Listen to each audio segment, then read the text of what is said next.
So guys मैले चाहिँ मम्मीलाई यहाँ भिटामिन B12 को औषधि मम्मी डिप्रेसनको औषधि हो म हिजो दाइसँग लिएर होइन मम्मी त तराएर तर्सेर ए आमा हो के भएछ कसो भएछ छोरो भन्न मलाई के भयो कसो अरे मेरो hey guys good morning welcome back to my YouTube channel Radhe Radhe सबैलाई। सो गाइज म चाहिँ यहाँ कलेज जान लागेको थिएँ। अब आज कलेजमा गएर यसो सोध्नु पनि पर्ने छ मल्टिमिडियाको कोर्सको बारेमा। अनि सो आज धेरै भइसक्यो नगएको पनि युपिसी क्लास। अनि अर्को कुरा भने गाइज मम्मीले मेरो काउन्टरै धोइदिनु भयो क्या हेर्नु मेरो काउन्टर हेर्ने यहाँ मम्मीले पुरै वासिङ मसिनमा पुरै धुवाएर यहाँ त चल्दै चल्दैन यहाँ हेर्नु नै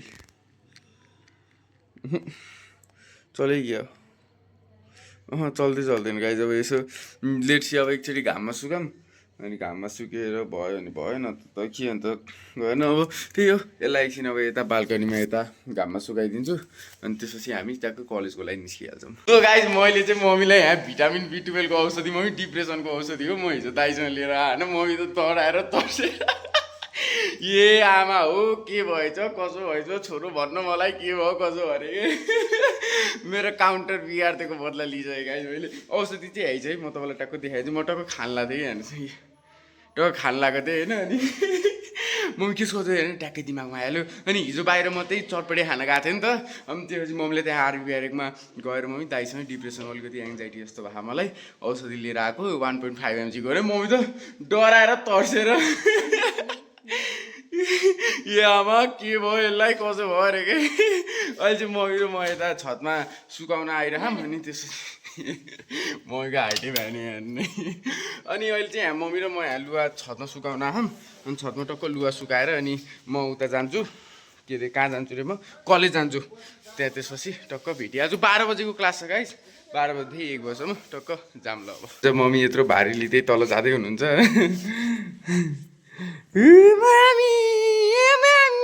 टक्क ढिलो नगरिकन गइहालौँ हामी ल।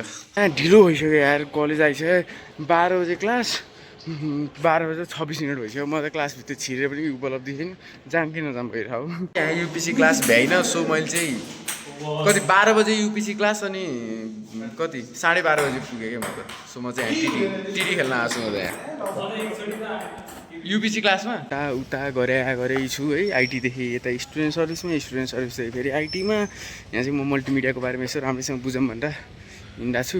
यहाँ कति हेर्ने गएर एकछिन रिफ्रेस गर्छु भनेर यहाँ फेरि टिटी खेल्न आएछु। अनि फेरि अब यहाँ सरसँग यहाँ यसो सर बोल्नु पऱ्यो है भनेर टक्क सरसँग फेरि बोल्नु जान्छु। अहिले चाहिँ टिटी खेल्नु एकछिन चाहिँ यतापट्टि टिटी खेलेर निस्किसक्यो। म फेरि एकचोटि यहाँ दाइहरूसँग कि सरहरूसँग एकचोटि फेरि बोल्नु पर्ला जस्तो छ भनेर म अहिले चाहिँ टाइम भनेको 2:30 भएको छ।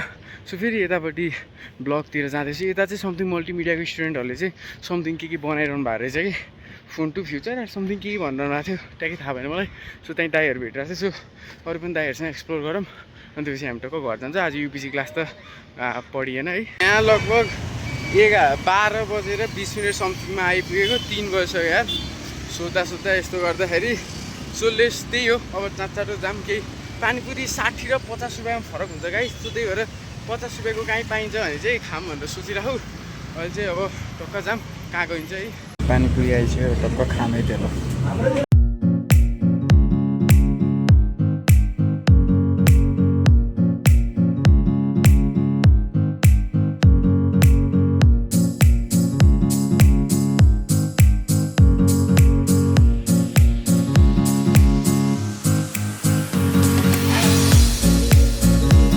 अब टक्क उता आर्मी ब्यारेकमा झरौँ अनि त्यहाँ चाहिँ 50 रुपियाँको चटपटी खाऊँ ल ट्याक्कै खाजा हुन्छ भने। चटपटी पनि आइसक्यो अब टक्क खाएर अनि हामी घर जानु त ल।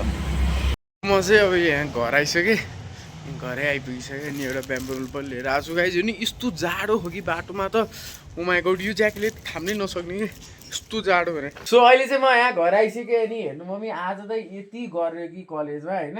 आइटीदेखि यहाँदेखि आइटी उता मेन ब्लक जा भने अनि ल्यापटपको बारेमा पनि सोधेँ। अनि हिजो बाबालाई भनेको थिएँ नि त्यसको बारेमा पनि सोधेँ। अब बासो एकछिन कुराहरू छ त्यही हो। अनि आज चाहिँ के खान्थ्यौँ मम्मी हामी टक्क आज रोटी बनाएर खाने रे होइन। टक्क अब के अरे रोटी र भुटे आलु खाने भन्छन्।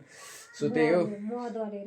म त त्यो मिठो होइन त्यो त कस्तो त्यो रक्सी हात त लागिरहेको मलाई त त्यो त्यस्तो मलाई त खासै त्यो मिठो त लागेन है मलाई त म चाहिँ अनि सो त्यही हो अब हामी के अरे यो जान्छौँ मम पनि अब ममले नि हतार भइसक्यो मम पनि तल जानुहुन्छ अनि टक्क भिडियो एडिट गरेर हामी रोटी खान जान्छौँ नाइ म त परोठा बनाएर खान्छु म त परोठा खानु मन छ गाइस कस्तो हुन्छ अन्त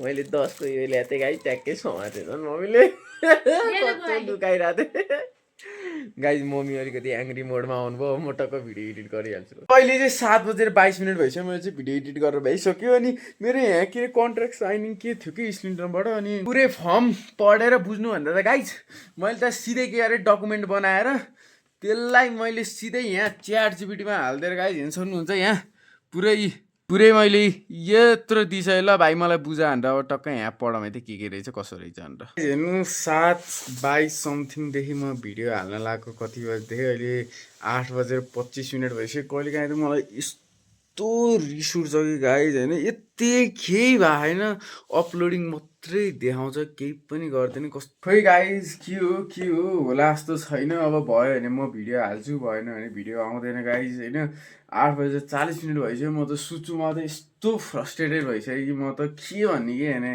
भिडियो एडिट गरेर रेडी छ एक्सपोर्ट पनि छ सिर्फ युट्युबमा हाल्नु मात्रै छ युट्युबको ग्लिच हो कि के हो आई डोन्ट नो है upload complete processing will be in certainly मात्रै भन्छ कस्तो म त यस्तो रिस उठेको कि यस्तो त्यही हो भिडियो आयो भने अब आइहाल्यो गाइज होइन नत्र अब आउँदैन नि आउँदैन के अन्त कस्तो म त लास्टै नै रिस उठिसक्यो मलाई त त्यो म सुत्छु गाइज अब केही काम छैन अब के अन्त अब यति पर्खेर रातभरि त बस्न सक्दिनँ म अनि भोलि बिहान साथी दाईसँग जानु छ सो 6 बजीतिर हामी कहीँ बाहिर जान्छ मलाई म तपाईँलाई देखाइहाल्छु कहाँ गयौँ के गऱ्यौँ भनेर सो गाइज भगवान्ले मलाई दया गरिदिनु भएर अहिले 10 बजे बल्ल भिडियो हालेँ होइन हो त्यही हो म टक्क सुत्छु नि लगाइसक्यो ल सुतेँ राधे राधे सो त्यही हो आजको लागि यति नै छ आनन्दले बस्नुहोस् खुसी बस्नुहोस् भगवान्को नाम धेरै नै जप गर्नुहोस् गाइज राधे राधे बाई